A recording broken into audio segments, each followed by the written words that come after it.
Welcome friends, welcome मेरे YouTube channel Shiv consultancy के YouTube channel में आप सभी दर्शकों का हार्दिक स्वागत है। आपने आपके ऑर्गेनाइजेशन में आईएसओ का इम्प्लीमेंटेशन अब तक शुरू किया कि नहीं?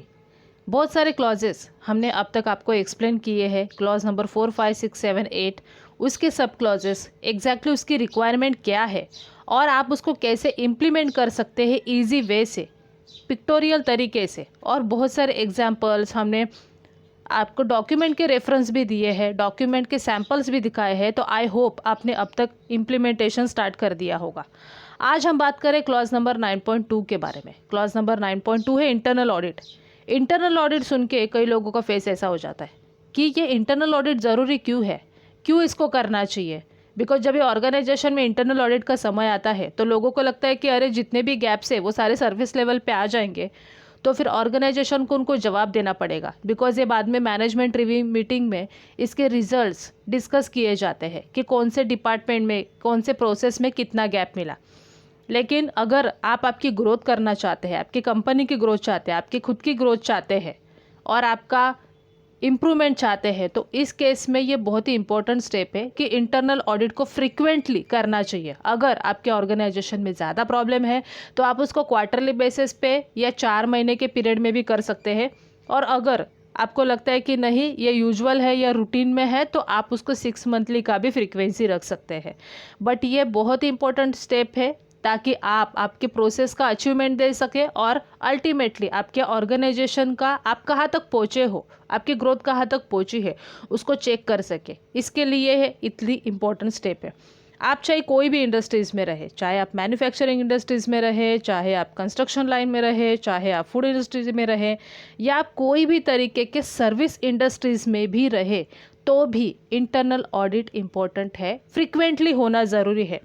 फ्रीक्वेंसी आप आपके बेसिस पे डिसाइड कर सकते हैं।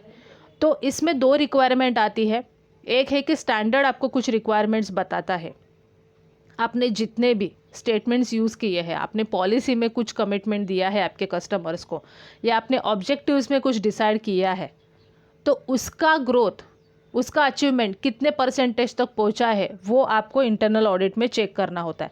तो सबसे पहले क्या करना है कि इंटरनल ऑडिट जब भी आप प्लान करने वाले हो तो उसका आपको एक प्लान बनाना है। मीन्स अगर आप 6 मंथली करने वाले हो तो फॉर एग्जांपल आप जैन में करोगे और एक जुलाई में करोगे, ऐसे आपके दो प्लानिंग हो गए।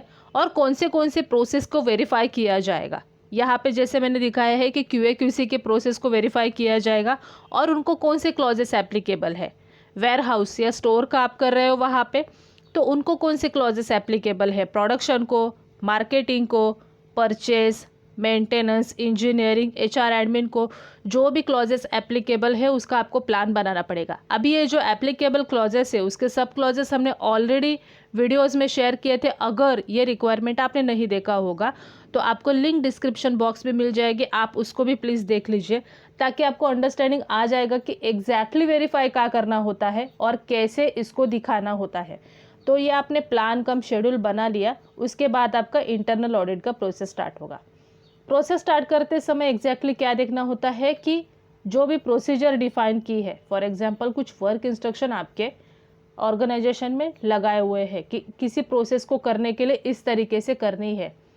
रिजल्ट्स आइडेंटिफाई करते समय उस प्रोसेस के स्टेप्स बाय स्टेप आप लोग जा रहे कि नहीं जा रहे, डॉक्यूमेंट्स फिलअप हो रहा है कि नहीं हो रहा है। डॉक्यूमेंट्स नहीं, रिकॉर्ड्स फिलअप होता है, डॉक्यूमेंट तो बाद में बनता है, बट आपको रिकॉर्ड जनरेट हो रहा है कि नहीं हो रहा है और उसमें क्या रिजल्ट्स आ रहे हैं। अगर कहीं पे रिजेक्शन आ रहा है या कहीं पे रिवर्क हो रहा है तो उसको आप लोग कैसे बाद में सॉर्ट आउट कर रहे हो। ये सारे जो अचीवमेंट्स है, ये सारे जो एक्चुअल रिजल्ट्स है वो वहाँ पे वेरीफाई करने होते हैं।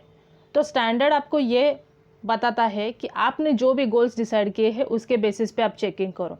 फॉर एग्जांपल आप ये कर सकते हैं प्रोडक्शन में कि प्रोडक्शन का आपने जो भी प्लानिंग किया है और आपने अचीव कितना किया, आप उसको वेरीफाई करें। कितने प्रोडक्शन है, कितने सर्विसेज है जो ऑन टाइम आपकी डिलीवर हुई है दूसरे डिपार्टमेंट को या दूसरे प्रोसेस को, उसके रिजल्ट्स वेरीफाई करें। कस्टमर के फीडबैक क्या है आपके बारे में, उसको वेरीफाई करें। ये सब आपको इंटरनल ऑडिट में देखना होता है। अगर हम मार्केटिंग में कहेंगे तो ऑल ओवर आपने कस्टमर को ऑन टाइम डिलीवरी कितना परसेंटेज किया। मीन्स आपने टारगेट तो ले लिया कि 100% मेरे सारी डिलीवरी कस्टमर को है वो ऑन टाइम ही जानी चाहिए, लेकिन मैं एग्जैक्टली कितना अचीव कर पाया हूँ। कस्टमर का कुछ कंप्लेंट्स आया है क्या, सेल्स ग्रोथ कितना हो रहा है कंपेरेटिवली। पिछला साल अगर मेरा 1 करोड़ था तो ये साल में मेरा 1.5 करोड़ है क्या, 1 करोड़ से भी कम है। वो आपको ग्रोथ चेक करना पड़ेगा कि कितना टका मेरा ग्रोथ हो रहा है, जो मैंने डिसाइड किया था उतना हो रहा है कि नहीं हो रहा है। परचेस में मेरा डिलीवरी और क्वालिटी का रेटिंग कैसा है, क्या मैं सप्लायर को वेरीफाई कर रहा हूँ, जो भी सप्लायर्स को मैंने ऑर्डर दिया था वो लोग मुझे कैसे सर्विस प्रोवाइड कर रहे हैं वो भी वेरीफाई करना पड़ेगा। प्रोडक्शन में प्लान वर्सेस एक्चुअल, और मशीन कितनी बार मेंटेनेंस में चली गई, क्या प्लान मेरा जो था प्रिवेंटिव मेंटेनेंस का प्लान है उसको मैं अचीव कर पा रहा हूँ कि नहीं पा रहा हूँ, वो भी चेक करना पड़ेगा। एचआर में जितने भी एम्प्लॉयज़ हमारे यहाँ पे काम कर रहे हैं वो क्या वो कॉम्पिटेंट है। अगर वो कॉम्पिटेंट नहीं है, चाहे वो गुड लेवल पे हो, चाहे वो सेमी स्किल लेवल पे हो, या चाहे वो एवरेज लेवल पे हो या पुअर लेवल पे हो, तो उनको उनका ग्रोथ करने के लिए या उनको ट्रेंड करने के लिए क्या हमने ट्रेनिंग प्लान बनाया है, तो कितने ट्रेनिंग्स वहाँ पे दिए हैं और उसका रिजल्ट्स क्या मिला, उसके बाद क्या इन लोगों में ग्रोथ हुई कि नहीं हुई, ये सारे रिजल्ट्स आपको इंटरनल ऑडिट में चेक करने होते हैं। क्वालिटी में जितने भी स्टेजेस है इंस्पेक्शन के, इनकमिंग से लेके इन प्रोसेस, फिनिश, और अगर आप प्री डिस्पैच भी करते हो तो ये चारों भी स्टेप आपने वहाँ पे किए हैं, तो उसके रिजल्ट्स क्या क्या निकले, कहाँ पे रिजेक्शन मिला था, कहाँ पे आपको नॉन कन्फर्मिटी मिली थी, तो उसका अगेंस्ट क्या एक्शन लिया है वो सारा उस पर चेक करना रहता है। अभी क्या होता है, कोई सारे ऑर्गेनाइजेशन है वो इसके लिए एक स्पेशल चेकलिस्ट यूज़ करते हैं कि जिसमें बने बनाए क्वेश्चंस डाले हुए रहते हैं क्लॉज वाइज, बट ये उतनी इफेक्टिव नहीं हो पाती बिकॉज आप लोग लिमिटेशन एक सेट कर देते हो कि एक ही क्वेश्चन पूछोगे, लोग उतना उसका उतने ही आंसर देंगे, और बहुत बार फिर ये फॉर्मेलिटी हो जाती है बिकॉज आप रिजल्ट्स नहीं चेक कर रहे हो, आप सिर्फ उनको क्वेश्चन पूछ रहे हो और वो लोग आपको आंसर करें। बट हम लोग प्रीफर करेंगे उसके बजाय आप ब्लैंक चेकलिस्ट का यूज़ करें। आप उसको क्लॉज के सामने जो भी आपने प्रोसीजर बनाए हैं, जो भी आपने वर्क इंस्ट्रक्शन बनाए हैं, जो भी आपने प्लान बनाए हैं, उसके अगेंस्ट आप उसको क्वेश्चन पूछे और उसके अगेंस्ट जो भी आपको वेरीफाई करने के बाद रिजल्ट मिला है आप उसको नोटिफाई करें। अभी नोटिफाई करने के बाद अगर वो आपके प्रोडक्ट को इफेक्ट करती है और अगर वो फुलफिल कंप्लीट नहीं कर रहे हैं तो उस केस में आप माइनर एनसीआर दे सकते हैं, और अगर आपको लग रहा है कि नहीं थोड़ा सा उसको ऑब्जर्वेशन पीरियड पे रखा जा सकता है तो उस केस में आप ऑब्जर्वेशन भी उसको दे सकते हैं। और अगर लग रहा है कि नहीं ये फुलफिल हो रहा है बट इनको अपॉर्चुनिटीज़ के चांसेस है तो उस केस में आप opportunity for improvement means OFI या AFI भी दे सकते हैं।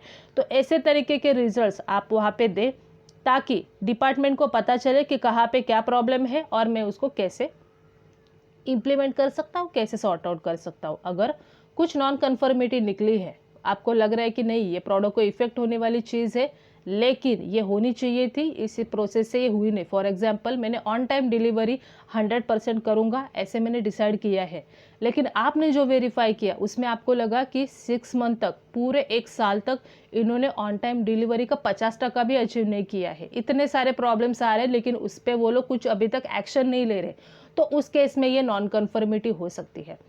परचेस के केस में मैं ये कहूँगी कि सप्लायर भले ही मटेरियल ऑन टाइम दे रहा हो बट इतना क्वालिटी में प्रॉब्लम आ रहा है कि बार बार वो रिजेक्ट हो जाता है कस्टमर की तरफ से और कस्टमर के कंप्लेंट्स बढ़ रहे हैं, तो उस केस में वो नॉन कन्फर्मिटी हो सकती है। इंस्पेक्शन में अगर आपको लग रहा है कि कोई प्रोसेस है वो बार बार फेल्योर हो रही है या आपको डेविएशन में एक्सेप्ट बार बार करना पड़ रहा है तो उस केस में भी ये नॉन कन्फर्मिटी हो सकती है।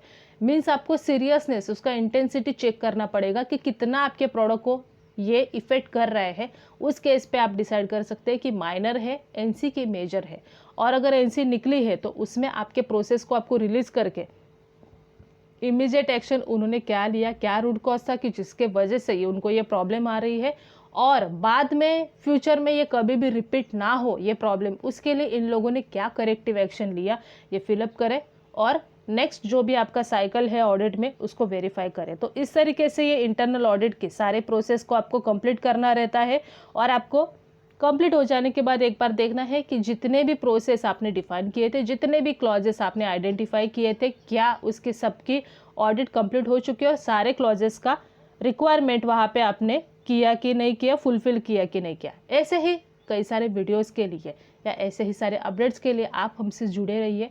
अगर आपने अब तक हमारे चैनल को सब्सक्राइब नहीं किया होगा तो प्लीज़ सब्सक्राइब करें और बेल आइकन को भी प्रेस करना ना भूलें ताकि नया नेक्स्ट जो हमारा वीडियो रहेगा वो रहेगा मैनेजमेंट रिव्यू मीटिंग कैसे कंडक्ट करना है, क्या रिक्वायरमेंट रहती है, क्या क्या उसमें करना चाहिए, कौन से पॉइंट उसमें शामिल होने चाहिए। ये सारी अपडेट्स के लिए आप हमसे जुड़े रहिए and thank you for watching this video.